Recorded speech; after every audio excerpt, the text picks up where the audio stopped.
Assalamu alaikum and welcome back to morEwish cuisine. When I was stocking up, potatoes were on top of my list. One, because of their shelf life, and I knew that I can use them for any of the recipe for breakfast, dinner, or even for snacks, and that's what I'm doing today. I am making creamy chicken and potato cutlets. You can, of course, make them without the chicken as well, and they turn out equally good. My family love cutlets at any time of the day. So without further ado, let's go and make it happen. Let's start our recipe with Bismillah. First, I washed and peeled the potatoes and boiled until they were tender. Then separately, I added the chicken fillet in a saucepan and seasoned it with very little bit of garlic powder, salt and pepper, and let it cook from one side. When it's changed its color, flip it, let the other side get the nice golden color, and then cover and let the chicken cook completely.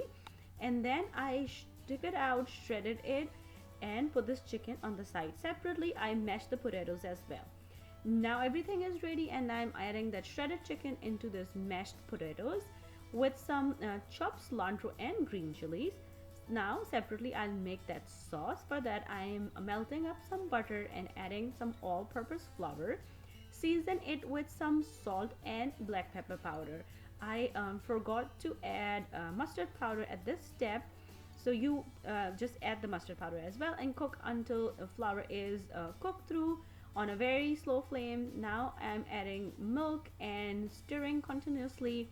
Now just take the flame to the medium setting and then cook until the sauce is thickened completely. You can see the consistency here.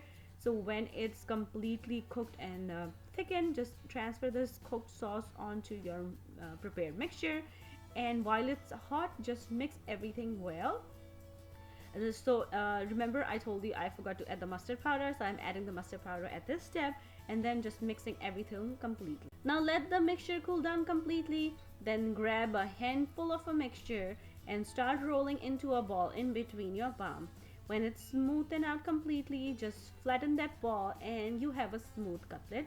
And just smooth the edges if they are any crooked because of the chicken popping out, and you have one cutlet ready. Just follow the same procedure with the rest of the mixture, and then transfer all these cutlets onto a flat platter. Separately, I put the bread piece into a chopper and make a breadcrumbs out of it and beating up an egg. I always prefer to use fresh bread or the whatever you are frying with the breadcrumbs. That comes out so crunchy. Trust me, the fresh breadcrumbs are blessing. I just dip the cutlet into the beaten egg and then dredging it into the breadcrumbs. When the cutlet is covered or with the breadcrumbs, I'm just shaping it again and again, following the same procedure, making rest of my cutlets. Now in a fry pan, I heated up some oil onto medium to high flame. Nothing needs to be cooked, so we just need to fry a cutlet so it get crunchy and brown from outside. Don't overcrowd your fry pan as well, then you will be flipping your cutlet. You can break the other cutlet. You can check the cutlet from the bottom when it get nice light golden color. Just with I'm flipping it with the help of the spoon, so the top part of the cutlet doesn't touch the fry pan, and the breadcrumbs of the top part doesn't go into our oil. So when the other side is completely cooked and golden brown, just take them out on a piece of paper towel so they absorb the excess oil. And your delicious creamy chicken cutlets are ready to serve. As I already mentioned, you can make them without chicken as well, or if you want to make them cheesy, you can add the shredded mozzarella cheese when you are making the sauce and let it melt down completely, and then add it into your potato mixture. And as Ramadan are around the corner, this recipe is a keeper for iftar and for the kids who will not be fasting or going to school. Just share this away with the hashtag Ramadan with morEwish. And if you like this recipe, please let me know in the comments. If you want to learn something else, let me know. Leave me a comment down below and I will try my best to make it happen for you guys. Once again, thank you so much for watching. And if you like this recipe, don't forget to click on the links to enjoy a lot more recipes like this.